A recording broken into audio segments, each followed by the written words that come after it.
Hey everyone, welcome back to the Top 5 Builds series. This time we're going to be looking at the Clown, and before I begin with the builds, I want to give a brief overview of the Clown's power, as I really don't see a lot of Clown players out there whenever I play as Survivor. The Clown is one of the killers that has normal movement speed at 4.6 meters per second, and he also has a standard 32 meter range tear radius. His power consists of two parts that come from his inventory of bottles, which he gets 4 by default, and you can reload at any given time. The first set of bottles that the Clown can use is his Afterpiece Tonic. These bottles create purple-colored gas that slows any survivor's movement speed by 15% for a short period of time, while also obscuring their vision in the process. The Clown, however, is immune to being slowed down by the effects of the Afterpiece Tonic. Whereas the second set of bottles is the Afterpiece Antidote. This creates white gas clouds initially, but after a second or two or delay, the clouds become yellow. When this happens, any player, including the Clown or Survivor, who wanders into the yellow clouds will become invigorated. This causes the player to gain a 10% increase to their movement speed for a short period of time. The Clown is a simple killer, but he has a lot of nuances to him, and this is reflected in his add-ons as the majority of them either affect only one part of his power, so it incentivizes you to use one or the other for the majority of the trial. And with that being said, I have 2 builds in mind for each type of bottle, after which the killer's lore-based one will be the last one as per usual. As a friendly reminder, if you enjoyed the video, consider leaving a like or subscribing to the channel, as it really does help the channel out in terms of growth. And with that being said, let's dive into the builds. I'm going to start with the Clown Powerhouse build that capitalizes on the Clown's ability to slow survivors in chase while speeding him up. The first 2 perks are Save the Best for Last and Brutal Strength. Save the Best for Last gives you a stackable decreased cooldown to your successful basic attacks. You earn stacks by hitting survivors who are not the Obsession, and lose stacks when you do hit the Obsession. This is a really great perk on the Clown and has won me the game numerous times. In the majority of situations, you have already thrown a bottle at the survivor and they're still being slowed down by the gas effect. By having a decreased cooldown to your basic attack, it not only means you can resume chasing faster, but it also means you can throw another bottle at them faster and repeat the process. This perk can be really impressive on the Clown when he's allowed to max out his stacks. Brutal Strength is here is because, especially with more experienced players, they're going to be pre-dropping the pallets early in the chase to make sure you don't get a hit on them. If you throw a bottle at them during this time, it decreases the amount of distance they can get on you while you're breaking the pallet. And by breaking the pallet up to 20% faster, you can not only get rid of the pallet faster, but you can also catch back up to the survivor quicker. For these important moments when these perks come into action, I recommend using the Flask of Bleach add-on to slow the survivors down even more, and to also use the Ether 15 to increase the duration of the slowdown as well. If you also want to rip some salt into the survivor's wounds, or rather confetti in this case, you can equip the Party Bottle add-on. This add-on gives you more blood points but causes your bottles to emit confetti whenever they break on the survivors. I know this is a bit of a meme add-on, but there's no downside to really running this compared to all the other meme add-ons in the game. Now the next 2 perks allow the Clown to slow the game down and to take advantage of building up his other perks faster, and that's Scourge Hook Pain Resonance and Pop Goes the Weasel. Pain Resonance spawns 4 Scourge Hooks around the map, and anytime you go to hook a survivor on one of them, it causes the generator with the most amount of progress to explode and lose 15% of its progress immediately. It also causes the survivors who are working on them to scream whenever it does explode, thus telling you which survivors are working on it. The reason Pain Resonance is here is because the Clown's not really a high mobility killer by any means, and Pain Resonance allows him to pressure important generators throughout the trial, while even being on the other side of the map. Even if the survivors are able to complete the generator before you're able to get to them, you'll still have Pop Goes the Weasel active for 45 seconds after you hook a survivor. While Pop Goes the Weasel is active, the next generator you go to kick, which not only will be done 20% faster thanks to Brutal Strength, but it will also cause the generator to regress instantly by 25%. It's also a Clown perk and a really powerful one that rewards you for hooking survivors multiple times. It's a pretty straightforward build overall. This next build plays with the Clown's power from a conceptual standpoint, and that is the idea that you are hurting the survivors to their doom essentially. And the first 2 perks do just that, because they are Hex Blood Favor and Hex Crowd Control. Blood Favor is a Hex perk that, while active, anytime you damage a survivor, it blocks all pallets within 32 meters of that survivor's location for 15 seconds. Meanwhile, Crowd Control blocks any window a survivor vaults for 20 seconds for all survivors while that perk is active. Because you're blocking off all the survivors' ways of escaping, the more experienced players will tend to hold W and keep running.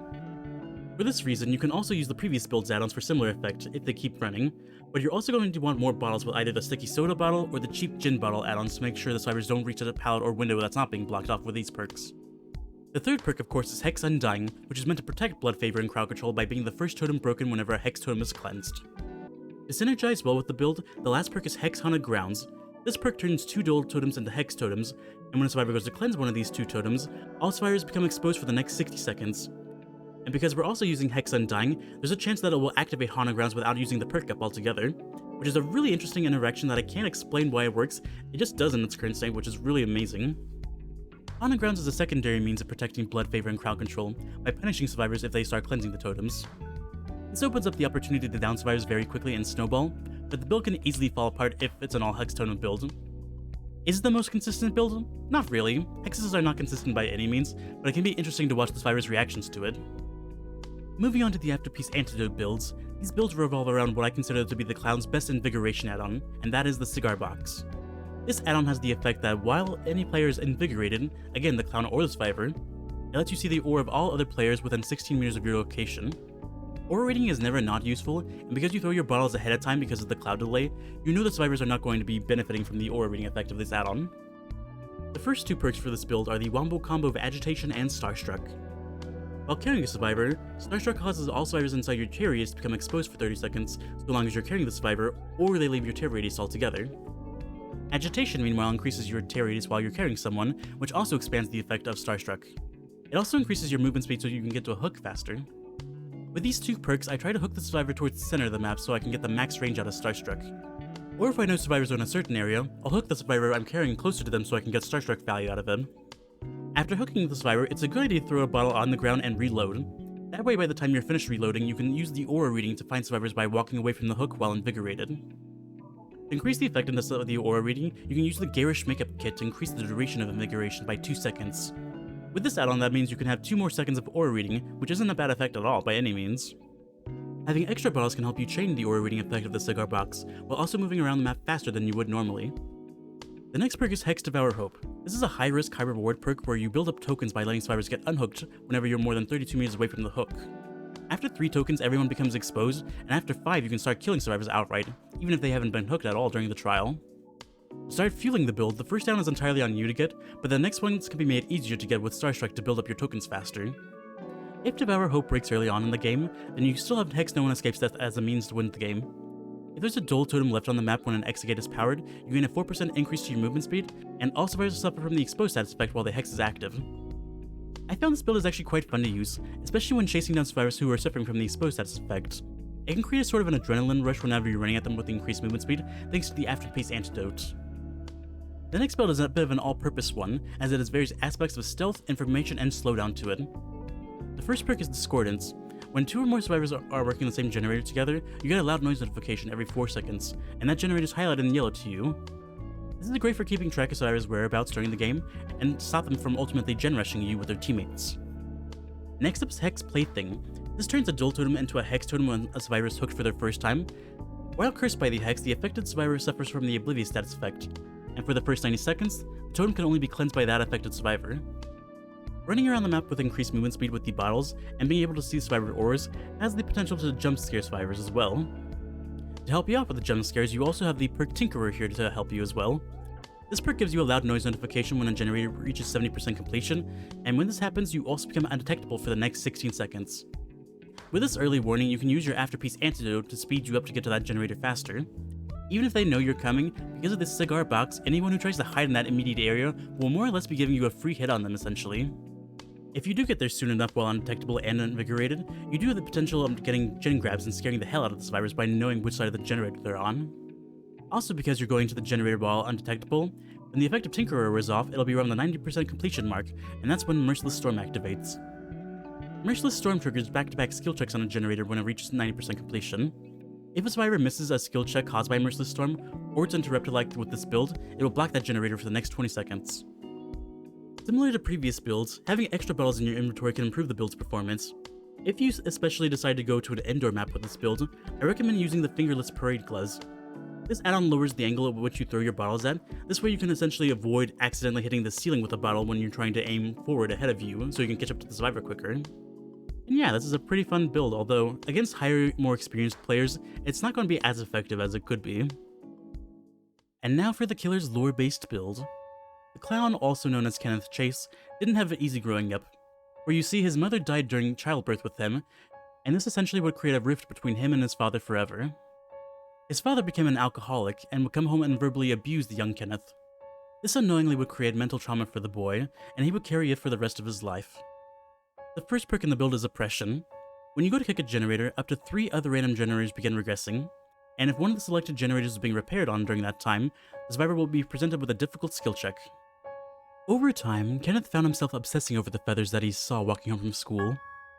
From this, all he wanted to do was to catch a bird, to feel the soft feathers up close. To accomplish this, he had some help from his local dentist. Kenneth would use anesthetics from the dentist's office to spike a bird feeder. A bird fell for the trap, making the bird fall unconscious. As he held the bird, it began to wake up. Kenneth, instead of releasing the bird as he had planned to do, he had felt the adrenaline rush of having the power of life and death over the bird. Instead of releasing it, he would suffocate it, taking a feather from its lifeless body.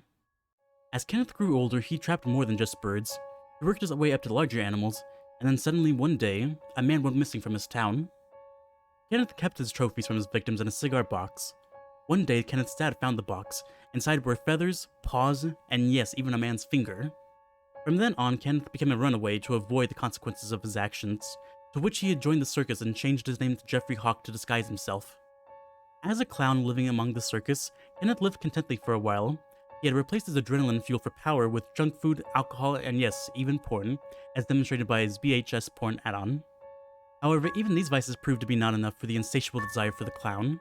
He wanted to feel the power of life and death over another living creature again. When the crowds came to the circus, he would monitor them, looking at their fingers, to pick out and choose his next victim, similar to how he first started. As the clown, his appearance would catch people off guard when he decided to strike. He would drug them and bring them back to his caravan, the very same one you can find in the circus area of Father Campbell's chapel. As demonstrated in Tome 8, Deliverance, he would abuse his victims before finishing them off, and would steal their finger. The next perk in the build is Monitor and Abuse. While in Chase, your terror radius is increased by 8 meters, and outside of Chase, your terror radius is decreased by 8 meters, and your field of view is increased by 10 degrees. After selecting his next victim, I think the perk Fire Up is very fitting to describe his process. He starts off slow searching through the crowds, only for it to reach its peak when he's found them and brought them back to his caravan for fun. After abusing his victims both mentally and physically, he would kill them and remove a finger as his trophy, while disposing of the body as waste. His sloppy way of living would catch up to him soon, as one of his kidnapped victims would escape from his caravan screaming for help. Before Jeffrey could be caught, he fled in his caravan led by his horse Maurice, eventually to ride off into the realm of the fog. The last perk in the build is Sloppy Butcher. Hitting a survivor with your basic attack applies the Mangled and Hemorrhage stats effect to that particular survivor. The clown for the most part has roughly remained the same power level wise since his release in 2018. Since then, in patch 4.5.0, he received his add-on pass, and the Afterpiece Antidote bottle was introduced as a secondary power. I feel like not a lot of people utilize this yellow bottle, and to be honest, I can see why. Unless you're running the cigar box add-on, it doesn't feel worthwhile. I mean, would you rather slow the survivors down by 15% and be 30% faster than them with the Afterpiece tonic? Or would you rather increase your movement speed by 10% and possibly the survivors by 10% as well? I feel like to fix the bottle, he needs a separate inventory for each type of bottle, with 4 bottles each.